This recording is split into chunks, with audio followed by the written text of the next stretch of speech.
da, da aula passada, que é só finalizar a conversa lá da Yoko Ono e a gente começa o expressionismo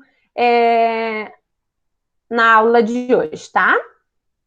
Então, eu estou compartilhando uma tela lá que é da aula passada. Só para finalizar, porque a gente não falou de algumas coisinhas dessa parte, tá? E aí a gente já inicia no encontro de hoje. Qualquer coisa, fala ali com a prof no chat, que eu tô vendo vocês, e tô vendo esse chat e aí consigo responder vocês, tá? Então, a gente falou dessa artista da Yoko Ono, que foi a nossa referência para a gente criar o Diário Criativo. Essa artista que foi multi, né, em todos os aspectos, porque ela foi cantora, foi compositora, foi artista visual. Nas artes visuais ela trabalhou com várias propostas e vários estilos. Ela fez performance, ela fez vídeo, instalação, ela trabalhou com a questão das obras de instrução, né, que tem a ver ali com o uso das palavras, né, para a gente para pensar esses trabalhos artísticos, tá? Então, ela foi uma artista muito plural e muito conhecida no meio artístico, que começou suas produções lá nos anos 60.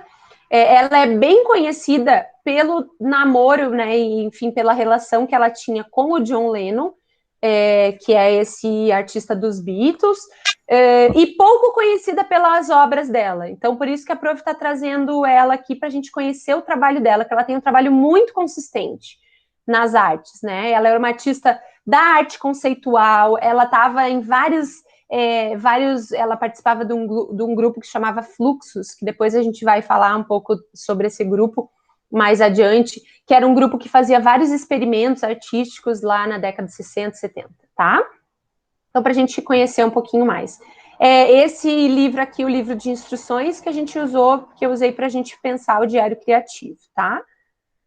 E essa aqui, gente, é a exposição que ela trouxe, que veio para cá, ó, para Buenos Aires em 2016 e para São Paulo em 2017, que é uma exposição de trabalhos, de retrospectiva dos trabalhos da Yoko Ono, tá? Tinham vários trabalhos. Eram cerca de 80 trabalhos que tinham nessa exposição. Eu tive a oportunidade de ir ver essa exposição e foi uma das exposições mais emocionantes que eu já vi na minha vida. Trabalhos incríveis e que nos fazem questionar uma série de coisas, que convidam o observador, a observadora a participar. Eu acho que isso é muito legal, assim, quando a gente vai numa exposição e para além de olhar a imagem ali que a gente está vendo, a obra, a gente consegue participar e fazer parte da obra, construir a obra junto com o artista. Isso ela propõe muito nos trabalhos. E aí eu vou trazer aqui nessas imagens esses dois trabalhos dela, dessa exposição. Um chamava Imagine a Paz. Eu vou falar um pouco porque está bem ruim a imagem, mas era assim, um mapa, tinham vários mapas numa parede enorme lá do museu, e ela deixava disponível para as pessoas carimbos que estavam escrito a frase Imagine a Paz. E aí ela convidava as pessoas a carimbarem essa frase onde as pessoas desejavam a paz no mundo. Então, aquela parede com aquele mapa gigante ficava todo carimbado com essa frase Imagine a Paz que as pessoas iam lá e colocavam. Então, a gente construía essa obra. A obra não é só o mapa colocado e a frase escrita lá, né? E os carimbos soltos. A obra é a gente carimbando essa frase no mapa. Então, a gente faz parte da construção dessa ideia, que é uma ideia de amor, de paz, né? E de construir a partir da arte também isso que a gente deseja para o mundo, tá, gente? Esse dois aqui, ó, quem conhece, quem já viu essa imagem aqui, é de alunos daqui, de uma galerinha daqui dessa turma. Acho. Né? Esse trabalho aqui, gente, foi um trabalho que a gente apresentou na Feira de Ciências, lembra? Eu que fiz, Arthur. Não só tu, né, Arthur? O Arthur e o Evandro se dividiram para fazer. porque eu lembro muito bem que quando a gente teve, um de vocês apresentou sobre a artista e o outro não estava, e aí no outro dia o contrário, né? Vocês se trocaram. Faltaram aula, o outro faltou, e aí quem desenhou, acho que o Arthur que desenhou, né? Tu desenhou sozinho, mas o Evander estava na primeira aula que tu não dava, Arthur. Então é um trabalho de vocês dois, tá? Foi apresentado na Feira de Ciências e ele é um trabalho que usou como referência esse aqui, né? Que eu estava falando para vocês. Aí os guris quer falar, Arthur, um pouquinho desse trabalho? Fala para mim, para a galera rapidinho, como vocês fizeram. E a prof ajudou na montagem, né? Eu que montei a estrutura lá, enfim. Na curadoria, que a gente chama. E aí a gente fez esse contorno, ao invés de usar, então, o mapa mundi, né? Os guri trouxeram o mapa do Brasil, a gente conversou bastante, lembra, Arthur? Na época, assim, como que a gente ia fazer, os guri estavam em dúvida ainda de como fazer esse trabalho. E aí a gente pensou que essa seria uma forma. Aí fizeram o contorno do mapa do Brasil, e aí colocaram a instrução, né? Que é lá, ó, coloque a paz no Brasil, onde você quer a paz no Brasil, uma interrogação, e uma instrução, escreva. E aí a gente deixou, ao invés de deixar os carimbos, a gente deixou as canetinhas, e esse mapa ficou repleto de bons desejos e de escritas bonitas. Pena que não tem a foto do depois, né? Quer falar um pouquinho, Arthur? Fala com a prof. O Arthur não tem microfone. Ah, tá sem microfone? Uai. Tá. Mas enfim, é esse, né? Então, o trabalho dos meninos que foi lá referente à exposição Mulheres Artistas de 2019 que a gente fez, que tinham trabalhos de vocês também, né? Da galerinha que estava no passado, outros trabalhos, mas eu trouxe esse porque esse tem a ver com a artista específica que a gente está falando, tá? Que é a Yoko Ono.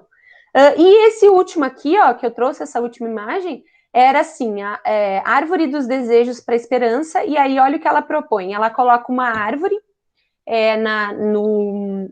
no museu, e vários papeizinhos em branco, e ela pede para as pessoas escreverem desejos de esperança e pendurarem na árvore. Então ela fica toda, olha só, recheadinha de bilhetinhos.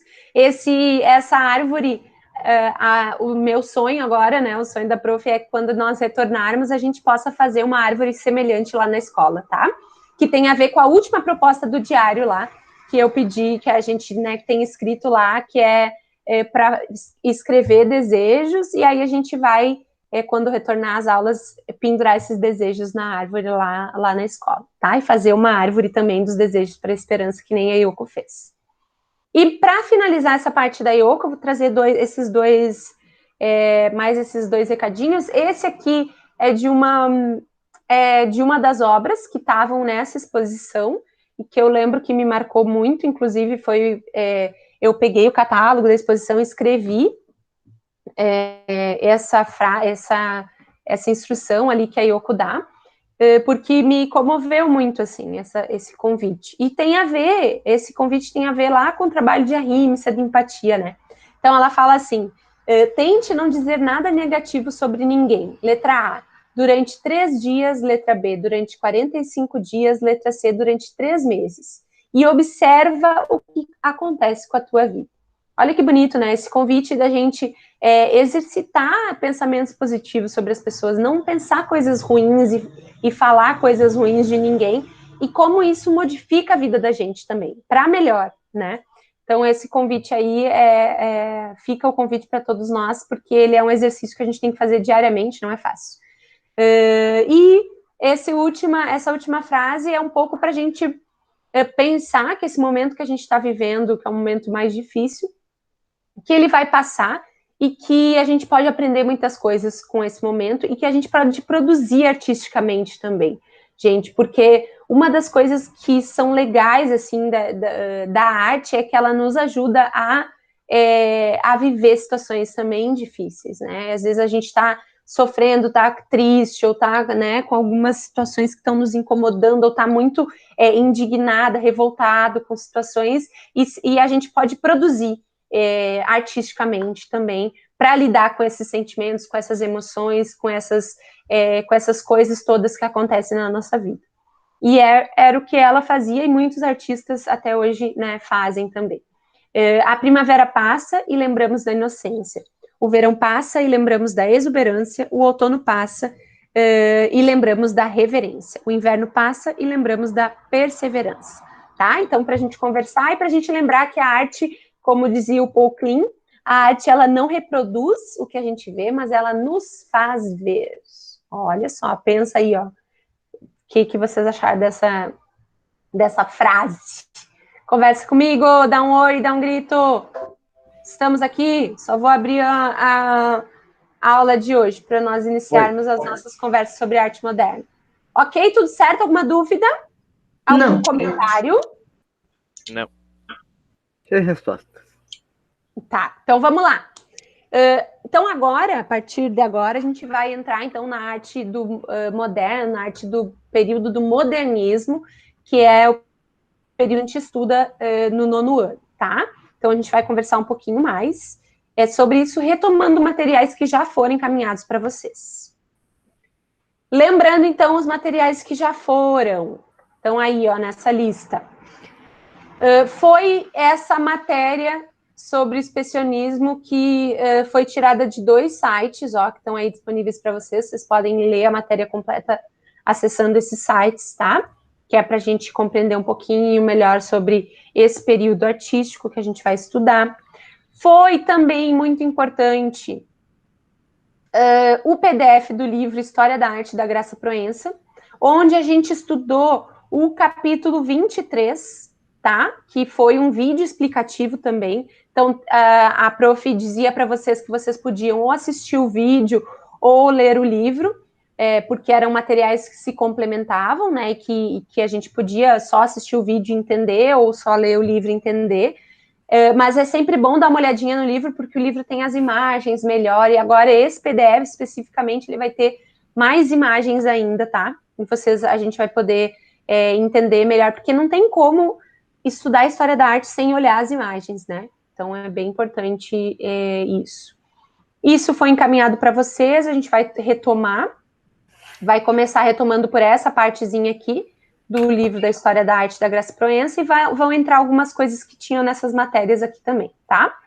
E foram alguns links complementares, tá?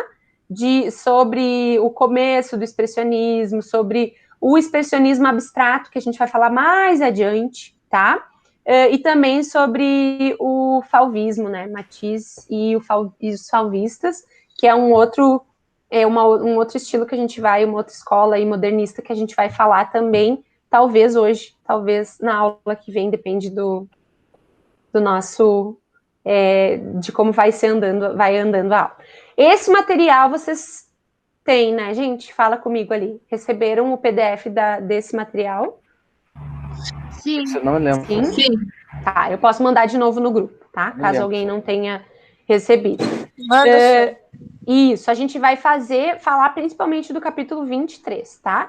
Não é para ler todo o livro, se quiser ler todo o livro, incrível, porque ele é um livro ótimo, vocês vão poder aprender muitas coisas sobre arte com ele, mas a gente vai estudar alguns capítulos específicos, tá?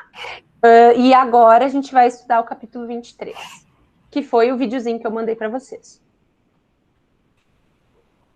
E outro material que a gente vai usar para falar sobre a arte moderna é esse livro aqui, ó, Breve História da Arte Moderna. Esse ele é um livro estilo catálogo. Ele é bem simples, bem resumido, ele traz sinteticamente fala sobre os movimentos modernistas, né? E também fala sobre algumas obras. Então a prof vai encaminhar, não mandei ainda, então não se apavorem porque ninguém recebeu. Mas eu vou mandar as partes específicas do que a gente estiver estudando, tá? Para vocês. Que para dar mais uma complementada, para ter mais material aí para dar uma investigada, estudar como que era a arte aí a arte moderna, tá? Desse período do modernismo. Ok? Ok.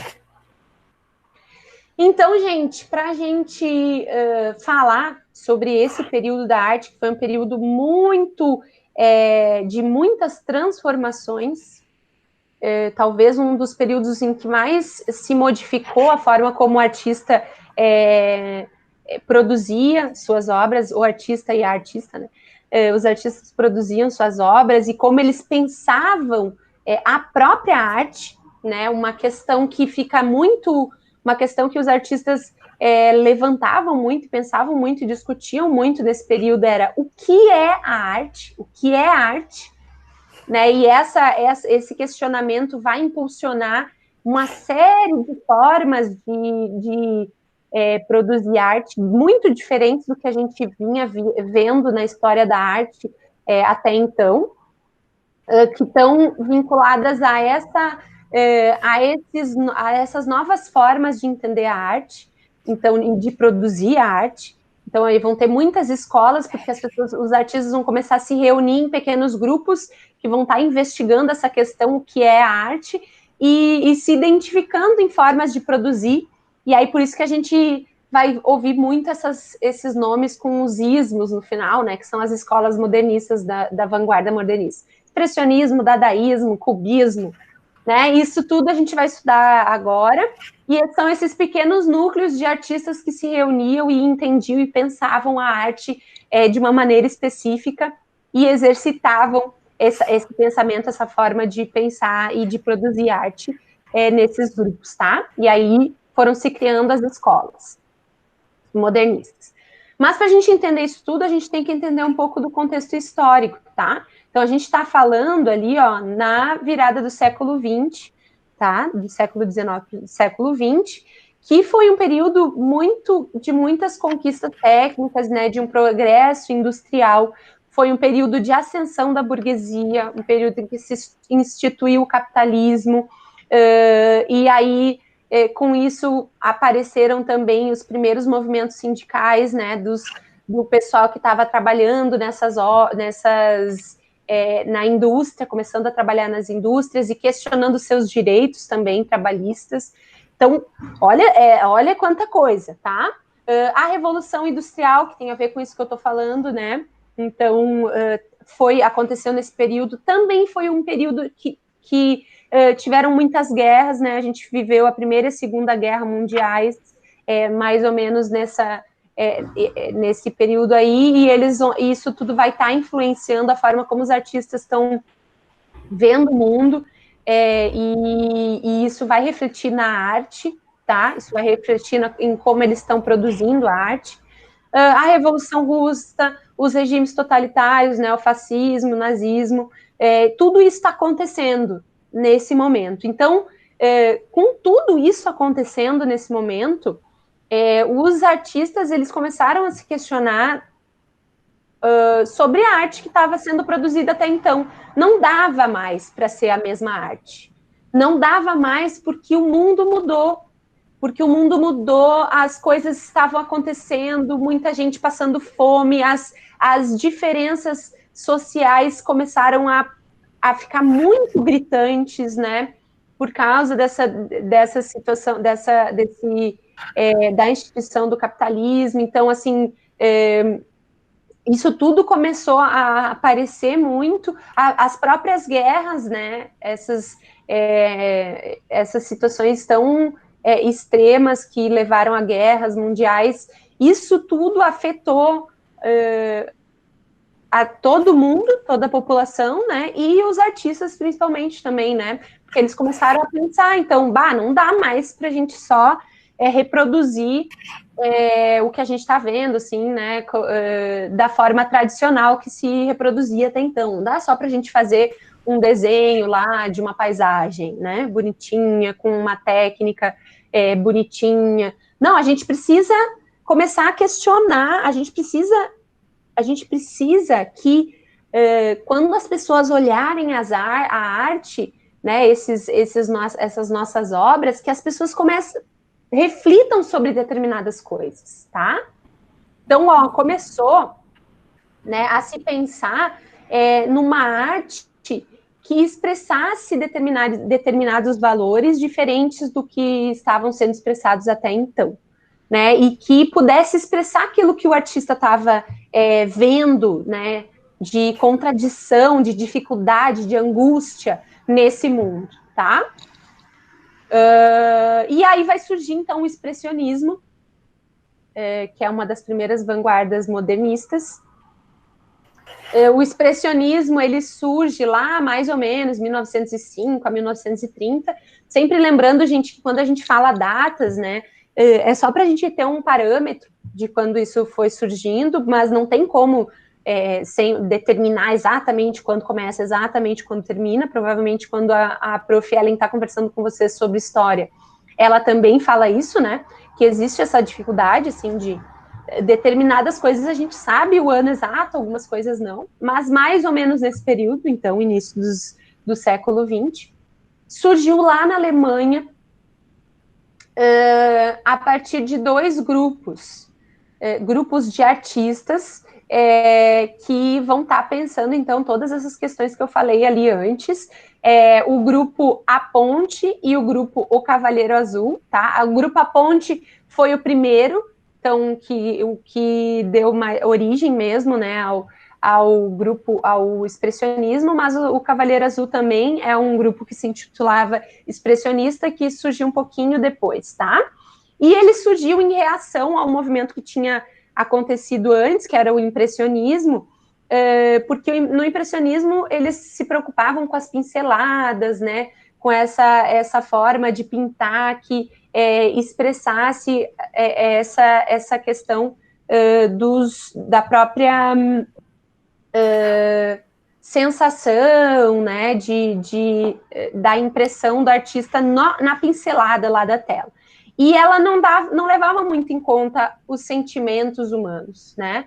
Tinha uma outra perspectiva. E aí os expressionistas vão pensar principalmente nisso aqui, né? De como expressar, por isso expressionismo, os sentimentos humanos, as emoções humanas e as emoções do próprio artista, o psicológico humano, tá? Então eles vão propor uma forma de pintar e de expressar a arte bastante diferente do que os impressionistas estavam fazendo até então. Pinturas figurativas e abstratas vão estar sendo compostas com formas mais distorcidas e cores fortes, porque tinha essa intenção de trazer a expressão para a tela e para a obra, tá? Um artista que foi o precursor ali do expressionismo foi esse cara aí, o Edvard Munch, não sei se fala exatamente assim, eu falo assim, mas talvez se pronuncie diferente, tá? Esse cara, ele é considerado o precursor do expressionismo, então, o cara que começou a instituir essa nova forma de pensar a arte, de produzir a arte. Ele era um pintor norueguês, e ele usava, aqui, por exemplo, nesse trabalho que depois vocês vão, que vai ser o trabalho referência para vocês fazerem a releitura de vocês, né? Essa obra é uma obra muito conhecida, é uma obra que chama O Grito, e ela traz, então, essa figura humana distorcida, olha só, tem um uso das cores muito expressivo, né, e dessas linhas também sinuosas, né, desse mar e da própria ponte ali que aparece. E a gente... achei bem legal, tá? Quando a gente olha a imagem, o principal que a gente enxerga, assim, vai ser essa cara, essa expressão, né, desse personagem que tá bem na frente aqui, ó, né, do quadro, tá?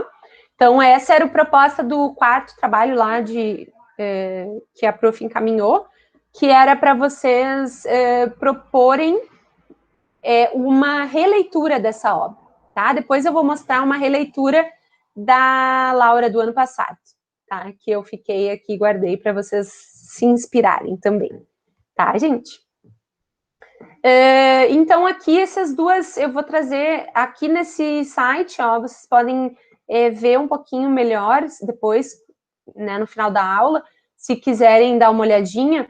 que vai estar explicando um pouco essa diferença entre esses dois grupos, tá? Que se formaram e que pensavam que eram grupos expressionistas. De um lado tem o grupo A Ponte, esse Die Drucker, não sei falar, é em alemão, e significa ponte.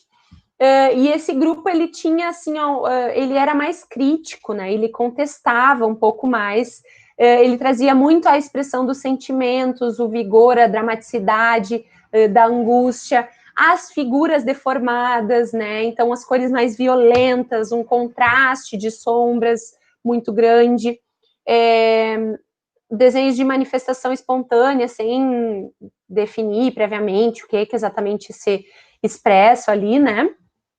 E o acabamento, às vezes, era mais tosco, né, mais infantil, assim, né, um aspecto meio que de inacabada, de obra, né, diferente do que a gente via, sei lá no Renascimento, né, que a gente via aquelas obras, assim, tinha uma técnica muito rigorosa de como fazer proporção, perspectiva, não sei o quê.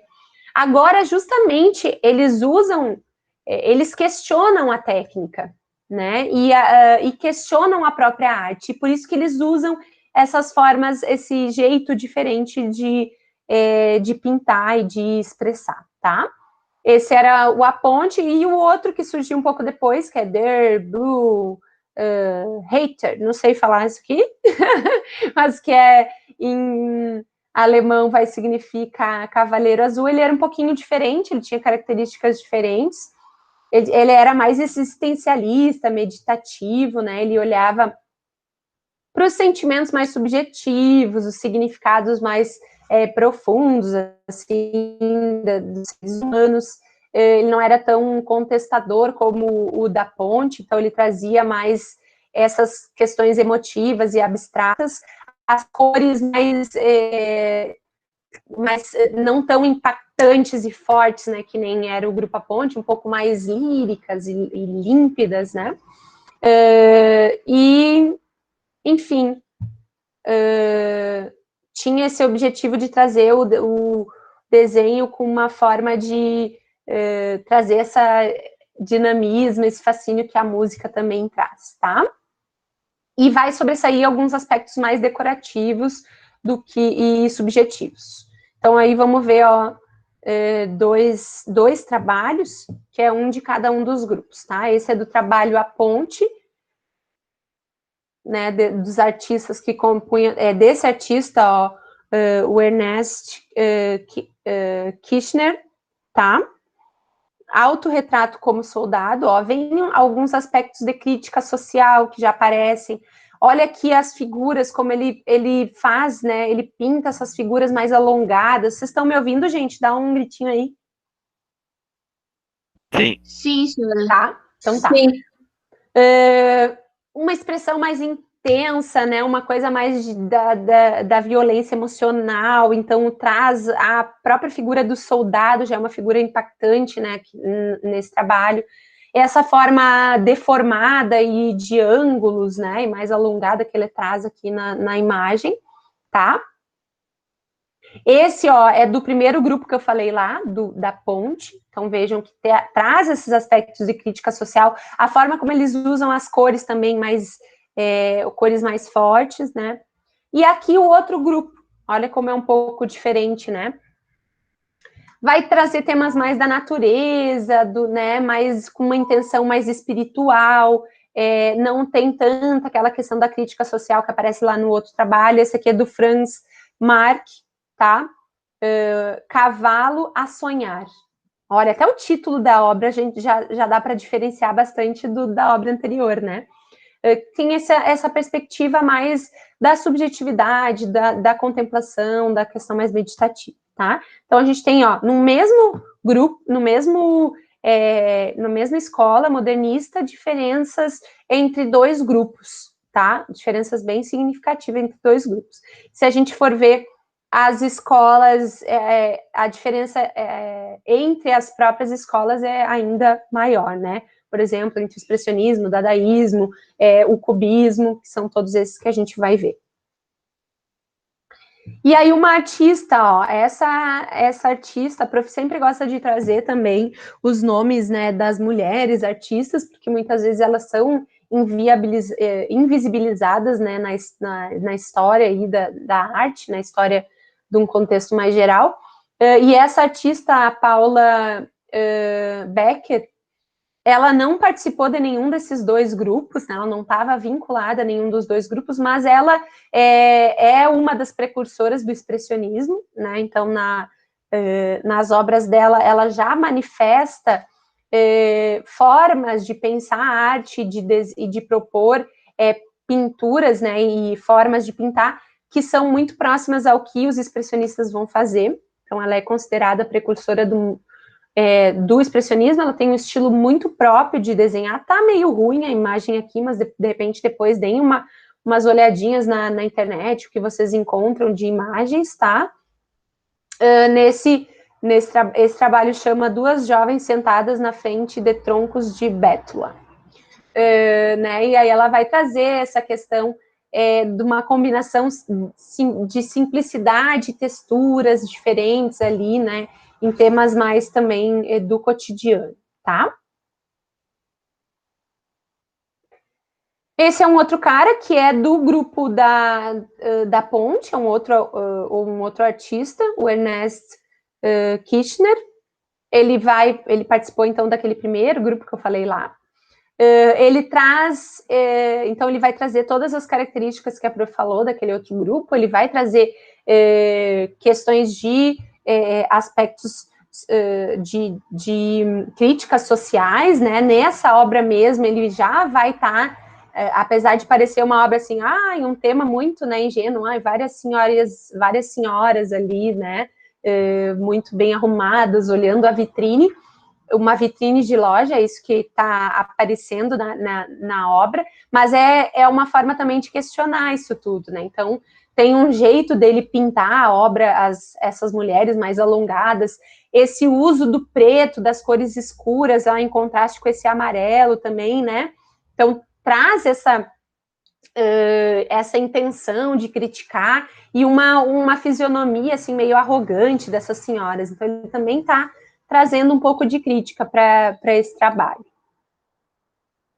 Todo mundo ouvindo? Sim. Alguma dúvida em relação a isso até aqui? Não. Não. Tudo certo, gente? Estão conseguindo entender? Sim. Sim, amores? Tá. Sim, sim. Sim, sim. Vou só dar uma pausa para mostrar a imagem que eu ia compartilhar para vocês do trabalho. Então, dessa parte aí que a gente está estudando, a prof pediu um trabalho, né? Que é o trabalho de releitura da obra O Grito, certo? Que é aquela que a gente viu agorinha. Aí eu vou mostrar para vocês um dos trabalhos que o ano passado eu propus também não especificamente do trabalho Grito, mas a Laura fez desse trabalho, então eu vou mostrar para vocês. Então, pensa agora, assim, para fazer essa releitura, gente, o momento que a gente está vivendo atual, né? Como colocar nessa obra também esses aspectos atuais. Olha aqui como essa releitura é atual, gente, da Laura, tá? Que foi colega de vocês aí na escola. Já se formou agora, né? Mas olha aqui o que ela tá mostrando. Vocês estão vendo a imagem? Sim. Olha que interessante. Ela propõe várias coisas aqui. O que vocês estão vendo na obra que vocês podem me dizer que que vocês podem interpretar? Fala aqui para mim. Sobre o aquecimento global. Que mais? Desmatamento também. Desmatamento. Não ouvi. Desmatamento. Que mais? Olha aquele solzinho ali. Em cima do avião ali. Tem uma bomba, ó. Tem um avião soltando uma bomba. Por que será que ela desenhou? Por que será? Eu ia Tá, falar- isso tudo é especulação, tá, gente? Que nós não estamos falando com o artista aqui que fez o trabalho, mas uma especulação a partir da recepção mesmo, a partir daquilo que a gente está vendo. Por que Olha, quando será tu que ela cria- fez essa... falar do racismo. Ah, por que será? Será, né? Que ela tinha essa intenção? Olha que ela fez o personagem principal, né? Essa pessoa que está fazendo, tá expressando esse grito, né? Tá dividida ao meio, ó. Metade é uma pessoa com a pele preta, metade uma pessoa com a pele branca. Então, por que será que ela propôs isso, tá? Então, essa é uma forma para eu quis trazer e mostrar para vocês, porque eu lembrei que eu tinha esse trabalho aqui. Não sei porquê, mas ele acabou ficando aqui. E aí, para vocês terem uma ideia, quem ainda não fez, né? Mas quem já fez, existem inúmeras, incontáveis, infinitas possibilidades de fazer releitura de uma obra, mas quando a gente faz a releitura, a gente precisa enxergar a referência da obra que foi usada, tá? Então, assim, quando eu olho aquele trabalho ali da Laura, eu sei que a referência desse trabalho é a obra do Grito do Monk, né? Então, é isso que tem que ter, que vocês têm que observar quando forem fazer o de vocês, ou já tiverem feito, enfim. Quando eu olhar essa imagem, eu preciso enxergar esses elementos que caracterizam essa obra específica, tá? Porque ela é uma releitura. Entendida essa parte, Qualquer amores? obra, senhora? É a obra essa obra. A proposta é sobre fazer a releitura do Grito, tá? Da obra do Monk. Por que ela traz? Porque é uma obra que ela traz essa possibilidade da gente questionar e também pensar o momento atual e talvez trazer para esse trabalho o que seria o nosso grito, né? O que a gente quer expressar com esse grito. E eu acho que ela é uma obra que vai dialogar bastante com esse momento que a gente está vivendo. Então, por isso que eu propus essa releitura, tá, amores? Entendida essa parte? Sim. Sim? Sim. Tudo certo? Quem já conseguiu fazer? E mesmo que não tenha me mandado. Eu já fiz, Sora. Tá. Aí a galera só me manda, tá? Quem tira uma fotinho, porque eu sei que provavelmente vocês desenharam ou no caderno ou numa folha diferente lá. Então só tira a foto e me encaminha. Tem que desenhar alguma coisa que passa alguma mensagem, né? Vocês vão